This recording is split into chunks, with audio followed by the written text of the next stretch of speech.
반갑습니다. 오늘은 시편 140편 첫 번째 시간을 갖도록 할게요. 13절 말씀을 제가 읽습니다. 진실로 의인들이 주의 이름에 감사하며 정직한 자들이 주의 앞에서 살리이다. 마음을 관리하라 라는 제목으로 말씀을 나눕니다. 탄원시로 분류가 되어 내용을 보면 이게 무슨 탄원시인가 이런 생각이 들기도 하지만 그러나 이제 원어적인 의미를 해석했을 때 이 시를 탄원시로 지금 분류하고 있습니다. 표제어는 다윗의 시 인도자를 따라 부르는 노래로 되어 있죠. 139편에서 하나님의 임재를 깊이 경험하고 노래한 다윗이 이제 140편에서 자기 영혼이 원수들에게 쫓김을 당하는 상황을 묘사하고 있습니다. 절박한 상황 속에서 하나님이 함께 하시며 다윗의 모든 처지를 알고 돌보시죠. 그래서 다윗은 이 상황에서도 주는 나의 하나님이다 이렇게 고백할 수 있어요. 그리고 마지막 절에서 의인들이 주의 이름에 감사하며 정직한 자들이 주의 앞에서 살리이다 이렇게 말을 하고 있죠. 주의 앞에서 살리이다. 내일 말씀을 살펴보겠지만 어제 우리가 말씀을 나눈 것처럼 인생은 정말 지혜롭게 살아가려면 또 진정성 있는 인격자로서 절대적인 인격을 소유한 사람으로 살아가려면 인테글러티 이런 삶을 살아가려면 내가 코람데오 주의 앞에서 인생을 살아가야 된다라고 제가 말씀을 드렸죠. 바로 똑같은 고백을 다윗이 지금 하고 있습니다. 그리고 언제나 세상은 악이 존재한다라고 다윗은 고백하고 있고 그 악은 상대에게 호의적이지 않고 세상의 악을 어떻게 우리가 해결하며 살아가야 될지에 대해서 사실은 이 140편 내용 속에 담겨 있는 중요한 메시지가 아닌가 하는 생각을 해보게 됩니다. 내용에 들어가 보면 4절 말씀을 제가 읽어보면 여호와의 나를 지키사 악인의 손에 빠지지 않게 하시며 세상은 악이 존재한다는 것이죠. 여러분 절대 잊지 말 것은 세상은 원래 악해요. 우리가 그 사실이 잊으면 안 됩니다. 하나님이 이 악을 제거해 주시면 좋으련만 성경을 기준으로 놓고 볼 때 세상의 악은 예수님의 재림이 이루어지지 않느라 지속될 거라고 저는 생각을 합니다. 시인 다윗은 원수에게 쫓김을 당한 상황에 서 있죠. 그의 간구의 핵심은 악인으로부터 구원 요청이에요. 마태복음에서 예수님께서 가르쳐 주신 주기도의 한 부분을 연상케 하죠. 다만 악에서 구하옵소서라고 기도하잖아요. 이게 우리가 받아들여야 할 현실이라는 것이죠. 사실 예수님께서 그죠? 이 땅에 오신 이후에도 악이 존재한다라는 사실 이것을 우리가 받아들인다는 것은 쉽지가 않아요. 우리가 생각하기에 악이 완전히 제거되고 오직 선만이 존재하는 시대가 되면 얼마나 좋겠는가라고 우리는 생각하기 쉽지만 하나님께서 이 땅의 악을 완전히 제거하지 않으셨죠. 다만 악으로부터 선택하신 자들을 구원하셨고 앞으로도 구원받을 자들을 위해서 악으로부터 구원의 길을 열어 구원하시겠지만 하나님이 정해두신 최후의 심판 때까지 이 악을 제거하지 않으실 거라는 거죠. 그때까지 우리는 기다려야 되는 거예요. 우리에게 필요한 것은 악에 대한 의문보다 악으로부터 구원을 바라는 기도라는 거죠. 이 말을 기억해야 됩니다, 여러분. 우리에게 필요한 게 뭐냐? 악에 대한 질문, 신정론적인 질문을 던질 것이 아니라 그 악으로부터 하나님의 구원의 손길을 바라는 기도를 드리는 것이 훨씬 더 사실은 성경이 우리에게 말하고 있는 포커스라는 것이죠. 예수님의 마지막 기도문에 보면 내가 비옵는 것은 그들을 세상에서 데려가시기를 위함이 아니고 다만 악에 빠지지 않게 보존하시기를 위함이니이다. 신자를 이 세상에서 데려가시는 것이 목적이 아니라 신자들이 다만 악에 빠지지 않고 보존하시기를 기도하고 있죠. 달리 말하면 하나님의 초점은 뭐냐? 하나님께서는 우리에게 원하는 것은 악에서 구원해 주실 분이 오직 하나님 한 분밖에 없다라는 사실을 주목하기를 바라는 거죠. 저는 이게 사실은 신앙인에게 되게 힘든 어떤 신앙의 변곡점이라고 저는 생각을 하는데 우리는 악을 제거하기를 기대해 하나님 앞에. 그러나 하나님은 이 세상이 온전한 하나님의 나라가 이루어지기 전까지 악을 통해서 상대적으로 선이 누구인지를 알게 하시는 그죠? 사랑이 없는 곳에서 사랑의 하나님이 근원이라는 사실을 알게 하시는 정말 하나님이 원하고 계신다라는 것이죠. 사람이 하나님 없이 살아가게 될 때 이 세상이 얼마나 악해질 수 있는지를 우리의 눈으로 목격하게 하시면서 진짜 사랑은 어떻게 이루어질 수 있는지를 하나님이 우리에게 체험적으로 경험하게 하시는 것이 이 세상이라고 하는 노래가 아니겠는가 그런 생각을 하게 되거든요. 여러분 세상은 가만히 두면 인간은 여러분 가만히 두면 이기심으로 흘러가요. 그리고 이기심이 만들어낸 세상이 지금의 우리의 모습인 거예요.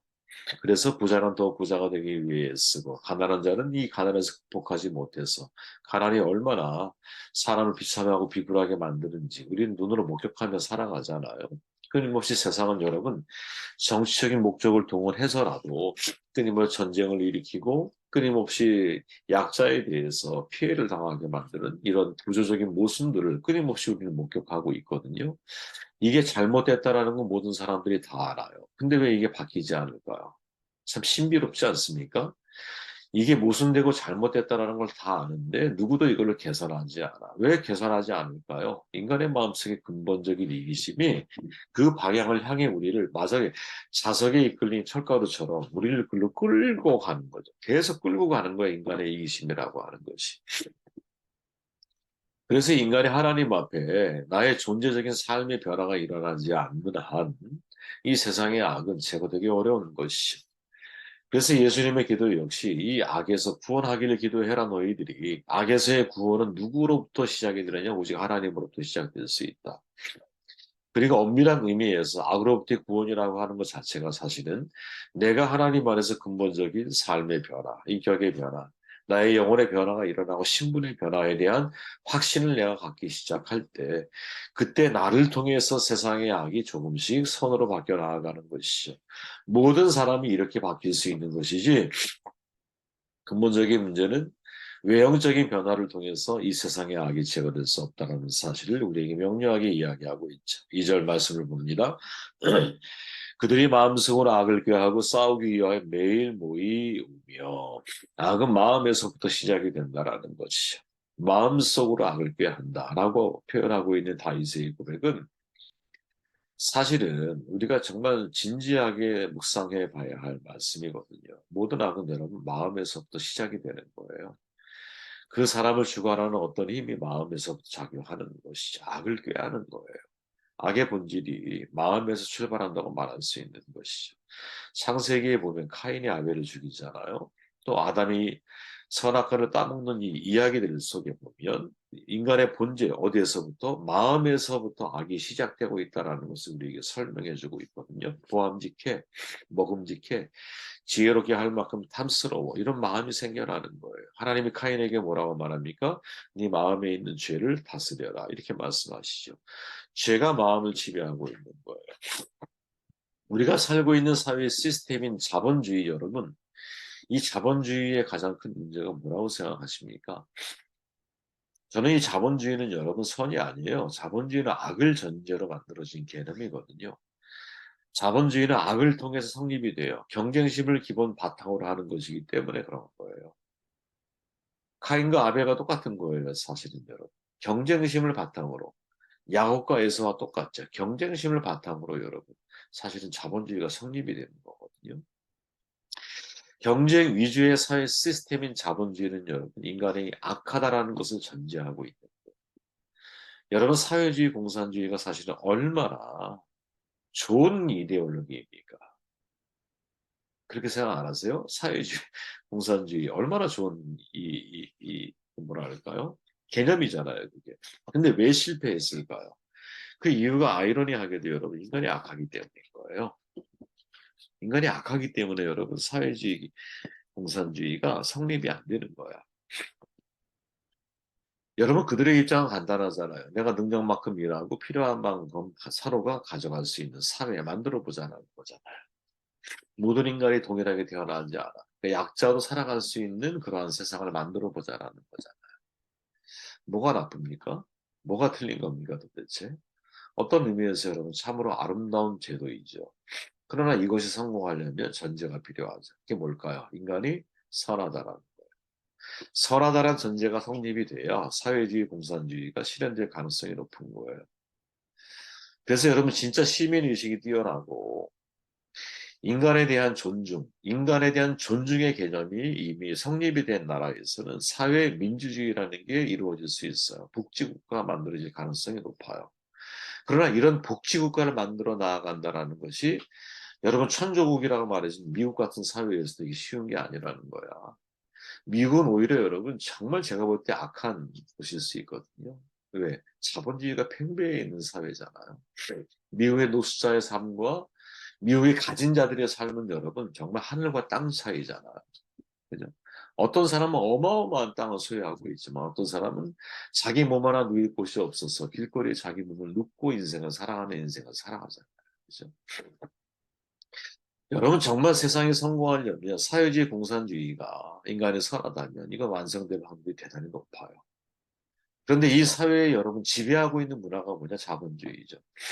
왜 자본주의가 지배하고 있느냐? 사실은 그 내면 깊숙이 파고 들어가 보면 사람이 악하기 때문인 거거든요. 사람이 악하기 때문에.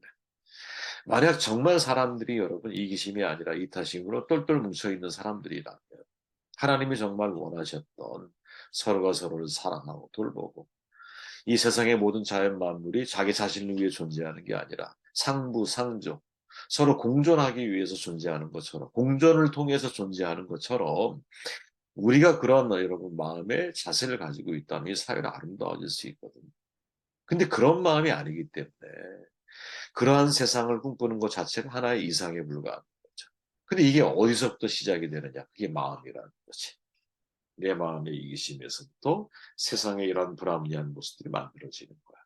내 마음이 정말 이타적인 마음을 가지고 세상을 바라보고 상대를 바라볼 수 있다면 사회주의 공산주의는 여러분 자연스럽게 이루어질 수 있을 거예요. 굳이 그런 이데올로기를 도입하지 않아도 자연스럽게 이루어질 수 있다. 그러나 그게 실패할 수밖에 없는 궁극적인 이유는 뭐냐? 인간이 악하다는 것을 반증하는 거라는 거지. 그래서 성경에 보면 여러분 항상 모든 악의 출발을 사람의 마음으로 이야기하고 있죠. 입에서 나오는 것이 마음에서 나오며 이런 것들이 사람을 더럽게 한다. 예수님의 말씀이에요. 또 예수님이 말하죠. 선한 사람 마음에 쌓은 선으로 선을 내고 악한 자는 그 쌓은 악에서 악을 낸다. 참 이렇게 말하죠. 무릇 지킬 만한 것보다 내 마음을 더욱 지켜라. 왜? 생명의 근원이 이에서 나기 때문이다. 이렇게 말하죠. 이 솔로몬이 지혜롭게 말하는 것이죠. 그렇게 성경 전체에서는 끊임없이 우리에게 말하는 것이 뭐냐? 하나님의 백성들은 마음 경영을 잘해야 한다는 거예요. 그래서 이렇게 결론을 내릴 수 있는 거죠. 마음을 관리해라. 마음을 관리해라. 저는 여러분, 내용 여러분들 한번 쭉 읽어보시면 다 이해가 될 수 있을 거예요. 야, 사람의 마음을 관리해야 하는 거구나. 우리의 마음이 관리가 되지 않으면, 즉, 마음이 바뀌지 않으면 세상을 아름답게, 또 인생을 아름답게 살아갈 수 있는 방법이 없구나 하는 것을 우리가 철저하게 깨닫는 사람이 되어야 하는 것이죠. 마음을 어떻게 바꿀까요, 여러분? 내 마음이 하나님의 마음으로 바뀌어야 되는 것이죠. 물론 이 내용 속에는 그 기록이 없지만 여러분 우리의 마음을 어떻게 바꿀 수 있을까? 우리의 마음이 하나님의 마음을 알아가기 시작할 때 내 마음이 바뀌는 거야. 둘째 탕자 여러분 내용 기억하십니까? 자기의 받을 유산을 아버지가 살아있을 때 받아가지고 떠나죠. 자기 마음대로 인생을 다 살아봤어. 다 살아보고 나니까 뭐가 남아? 남은 것은 알거지야. 피폐된 자기의 삶이야. 우리의 삶이 그럴 수 있다는. 근데 그때 우리가 깨닫는 것이 뭐예요? 하나님의 마음을 알게 되죠. 아버지의 마음을 알게 됩니다. 여러분 우리의 인생 속에 하나님의 마음을 깊이 알아간다는 것은 너무나 중요한 문제라고 봐요. 저는 하나님의 마음을 내가 깊이 알게 되기 시작할 때 그때 우리의 마음이 변화될 수 있는 거지. 그죠? 그리고 우리의 마음이 변화돼야 여러분 세상의 악을 다스려 나아갈 수 있는 것이죠. 우리의 마음이 하나님의 마음을 어떻게 하면 알아갈 수 있을까? 이게 여러분 우리의 기도의 제목이 되어야 한다고 봐요.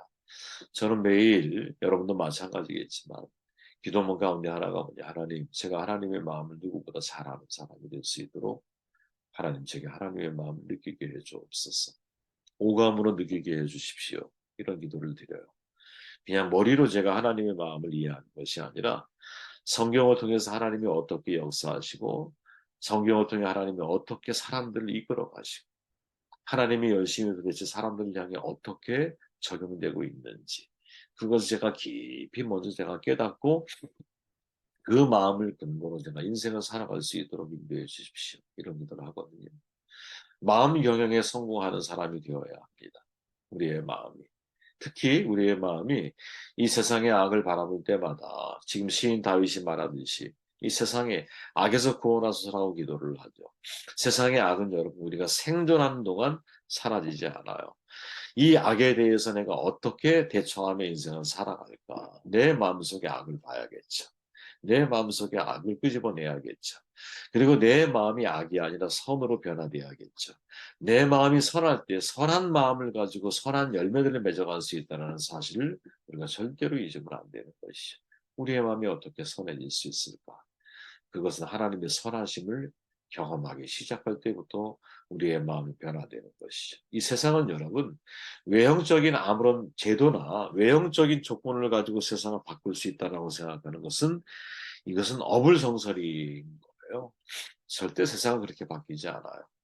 한 사람 한 사람이 하나님의 마음으로 변화되고 하나님의 사랑과 은혜를 알게 될 때 그 내면이 바뀐 사람을 통해서 세상이 조금씩 선한 영향력을 통해서 변화되어져 가는 것이지 어떤 권력과 힘을 가지고 세상을 바꾼다? 절대 그런 일은 벌어지지 않습니다.